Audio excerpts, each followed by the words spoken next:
de agradecer la acogida que me hizo Rosita Necuñe, es correspondiéndole con un cantón. ¿Ya?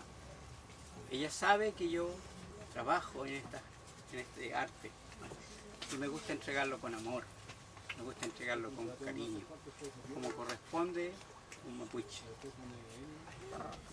Mate ayu kifin kifachi tumu kifachi rupum mi aguanta iche unyi falre que le pan feo fau meu welu tani tachao kimi inche tani suam kimi tani chao chemta suam nien tanche paimu kintuken pitule tani kemel kale nial tani kemel kale al tani el cantón tani yeyi pun pupeñi pun la muen kelepe mai kelepe